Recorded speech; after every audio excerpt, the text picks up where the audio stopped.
Tapos mamaya, isandal mo na yung paa mo sa gas. Mamaya lang. Mamaya, tagalin mo si clutch. Isandal lang mamaya. Okay lang kung mabagal. Ganun naman talaga sa simula. Mabagal lang po tayo. Ganyan. Huwag ka magpreno ha.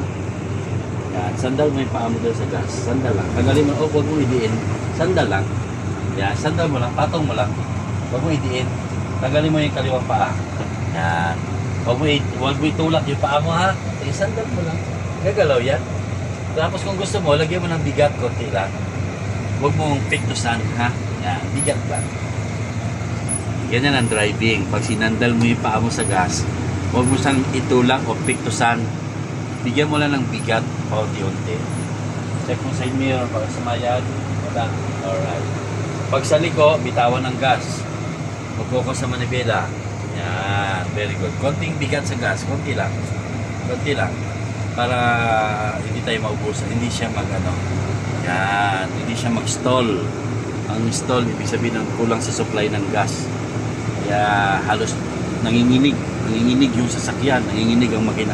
Kasi kulang sa supply ng fuel. So, kailangan, lagyan mo rin ng gas kahit konti. So, naglagay tayo ng cone sa gitna. Parang rotonda or parang roundabout. Kailangan sa kanan siya dubaan. So naglagay din tayo ng ganito. Yan, para lumiko siya dyan at mag-U-turn. Kailangan hindi niya huwag kang magas. Huwag kang magas. Focus na sa manibela. Paglikuan, huwag kang magas. Dagdagan mo ng bigat. Konti lang. Yan, konti lang. Walang piktos. Napansin mo ba paglikuan, parang sumisipa yung paa. Yan ang cause ng accident. Hindi natin sinasadya yan. Kusa lang yan. Oo, yun yung ma-discover mo pag kaya kailangan disiplina. Ano pangalan niyo, sir? William Garabil, sir. From Mansya, Lagiban West.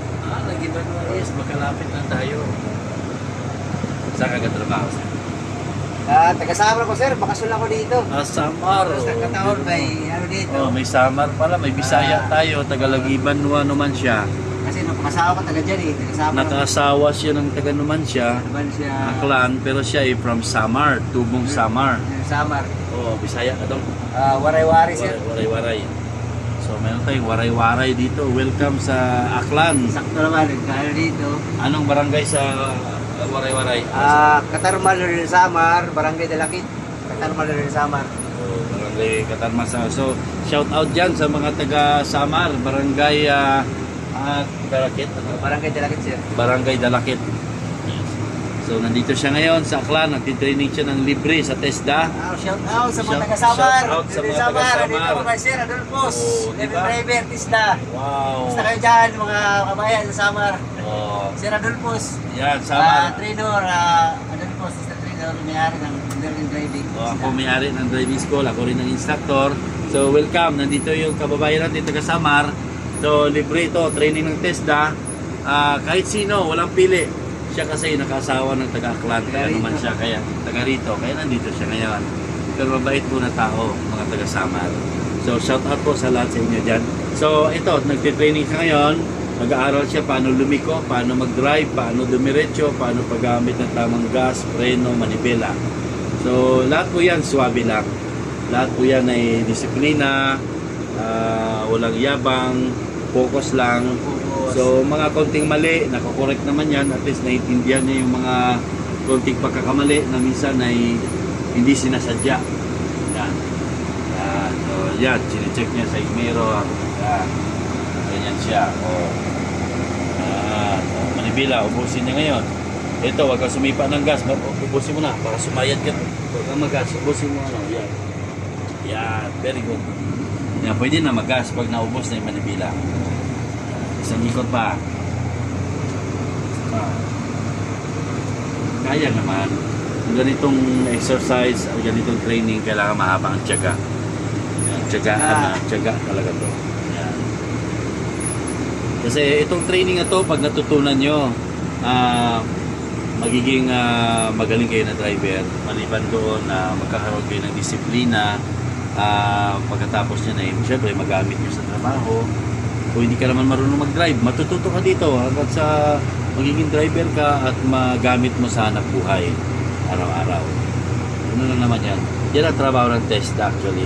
So, yung mga nanonood dyan, visit kayo kay Sir Adolfos. Yan. At dito yung ano niya, driving. Sir Adolfos, yung school driver. From Lumancia, Lagibano West. So, yan. Thank you kay Sir Adolfos. Yan. Tamang isang ikot pa. So, yan ang kanyang kuwan. Actually, mahaba yung tiyaga niya. Ano talaga siya, gusto niya matuto.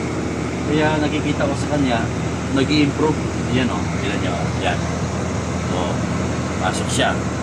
Ubusin niya ikot manibila. Ayos yan, ubusin mo na yung manibila. Kasi may bakal na nakaantay doon. Pag natamaan niya yung bakal, wala na. Failure. Pero yan, buhay niya. Perfect yan.